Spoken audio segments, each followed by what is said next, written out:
Taste the Daily. தொடர்ந்து மூன்றாவது நாளாக யார் அந்த சார் என்கிற ஸ்டிக்கருடன் கருப்பு சட்டை அணிந்தவாறு அதிமுக எம்எல்ஏக்கள் சட்டப்பேரவைக்கு வருகை புரிந்துள்ளனர். இதனை அண்மை செய்தியாக பார்த்து வருகிறோம். அண்ணா பல்கலைக்கழக மாணவி பாலியல் வன்கொடுமை செய்யப்பட்ட வழக்கில் சிக்கியுள்ள திமுகவைச் சேர்ந்த காமுகன் ஞானசேகரன் சம்பவம் நடைபெற்ற போது யாரோ ஒரு சாரிடம் பேசியதாக பாதிக்கப்பட்ட மாணவி தெரிவித்திருந்தார். அந்த சார் யார் என்கிற கேள்விதான் தமிழகத்தையே உலுக்கி வருகிறது. பாதிக்கப்பட்ட மாணவிக்கு நீதி கேட்டும் இனி தமிழகத்தில் எந்த ஒரு பெண்ணிற்கும் குழந்தைகளுக்கும் இப்படி ஒரு அநீதி நடக்கக்கூடாது என்பதை வலியுறுத்தியும் அதிமுக தொடர் போராட்டங்களை நடத்தி வருகிறது. அதன் ஒரு பகுதியாக சட்டமன்றத்தில் இது குறித்த சிறப்பு கவன ஈர்ப்பு தீர்மானத்திற்கான நோட்டீஸை எதிர்க்கட்சி தலைவர் எடப்பாடி கே பழனிசாமி வழங்கியுள்ளார். இந்த நிலையில் மூன்றாவது நாளாக அதிமுக எம்எல்ஏக்கள் யார் அந்த சார் என்கிற ஸ்டிக்கர் அணிந்தவாறு சட்டப்பேரவைக்கு வருகை புரிந்துள்ளனர். இதனை அண்மை செய்தியாக பார்த்து வருகிறோம்.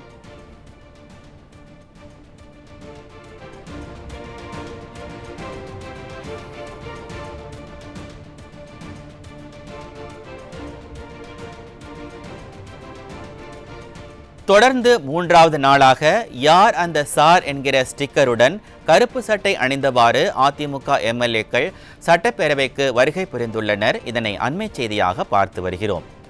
அண்ணா பல்கலைக்கழக மாணவி பாலியல் வன்கொடுமை செய்யப்பட்ட வழக்கில் சிக்கியுள்ள திமுகவைச் சேர்ந்த காமுகன் ஞானசேகரன் சம்பவம் நடைபெற்ற போது யாரோ ஒரு சாரிடம் பேசியதாக பாதிக்கப்பட்ட மாணவி தெரிவித்திருந்தார்.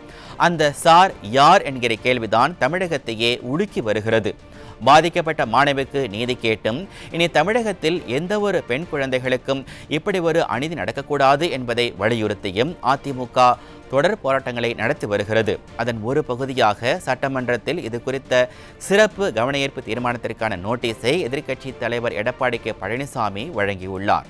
இந்த நிலையில் மூன்றாவது நாளாக அதிமுக எம்எல்ஏக்கள் யார் அந்த சார் என்கிற ஸ்டிக்கர் அணிந்தவாறு சட்டப்பேரவைக்கு வருகை புரிந்துள்ளனர். இதனை அண்மை செய்தியாக பார்த்து வருகிறோம்.